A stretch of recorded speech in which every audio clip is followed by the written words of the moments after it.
I'm just going to briefly show you how I put together a running order for a show. So I'm putting together my running order for Celebration of Breyer Live today. As you can see, for this particular show we're going to have 3 rings. And you can see I'm just setting up a really basic spreadsheet that has the class number, the class name, and we'll also have a space to fill in the judge for doing their judging list. So we're going to start over here, and we're going to start with original finish.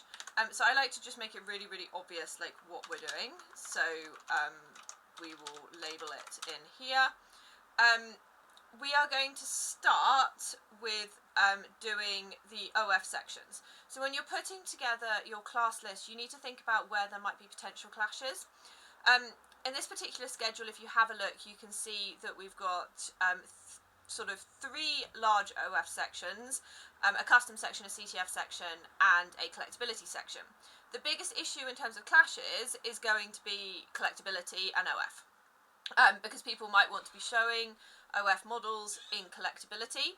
So what we're going to do is we are going to make sure that we have the 3 OF classes or sections first.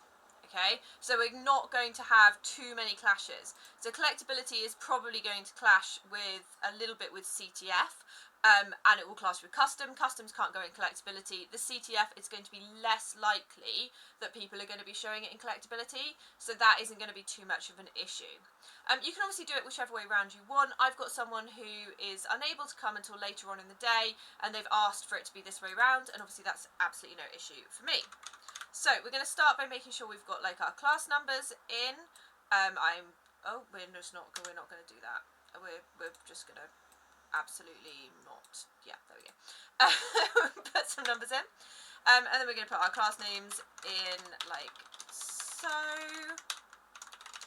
I've been using a laptop all day, so my hands are not used to using the full scale keyboard.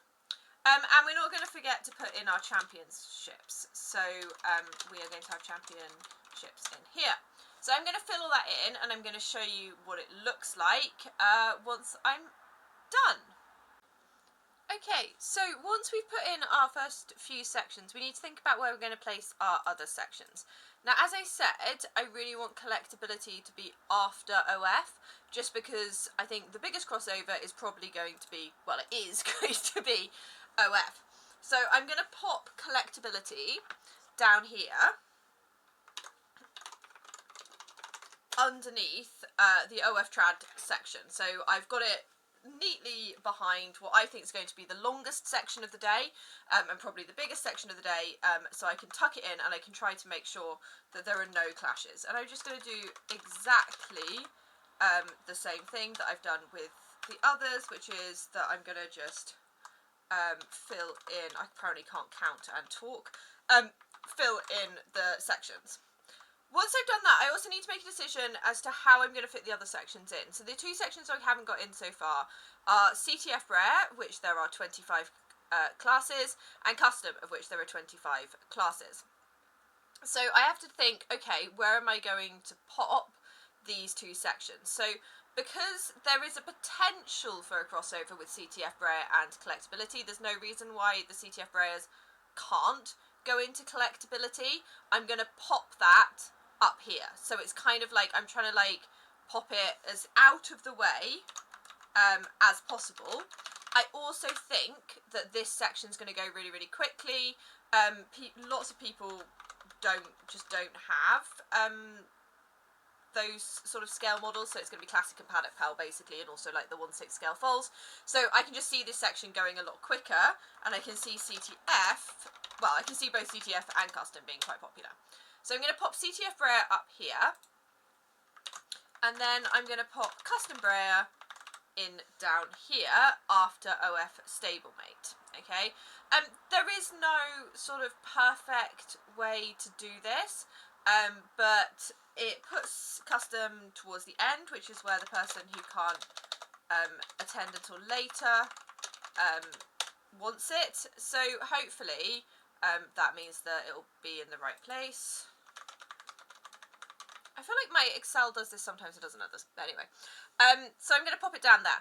Now, I have a sort of slight issue here in that this is only going to take 3 sections. So we're just going to like place hold this for a second. You can see that it's only going to come down to here. So if I'm thinking about, okay, this one is going to have 3, 4, 5. What I might actually want to do is pop some of these custom sections out of the way. 4, 5. So this little guy all the way down here, it makes far more sense to just pop him over here.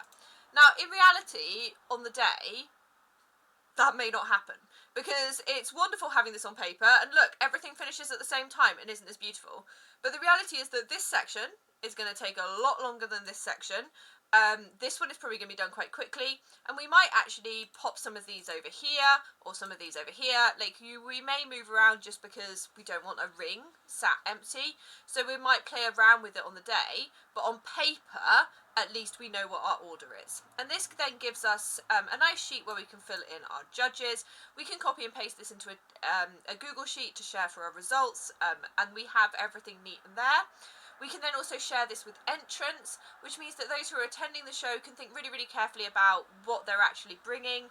They've got a couple of weeks to plan their entries, so they can say, okay, actually, I'm kind of doing OF traditional and OF stablemate, but those are both running at the same time, so maybe I don't want to bring like hundreds and hundreds because I'm going to be running around like a headless chicken, and maybe I might actually then bring some customs that I wasn't planning on bringing instead, because I know that's going to be after. Maybe I'm not really doing collectability, maybe I don't do any CTF Breyer. So thinking about like where they're showing and where they're not showing, and being able to sort of approach that logically. I hope you found this video helpful. I'm going to do one on how I do a judging list as well, and if you're attending the show, then please make sure you go to the group, and you'll be able to see this running order fully completed, not sort of halfway completed, and there for you to look through.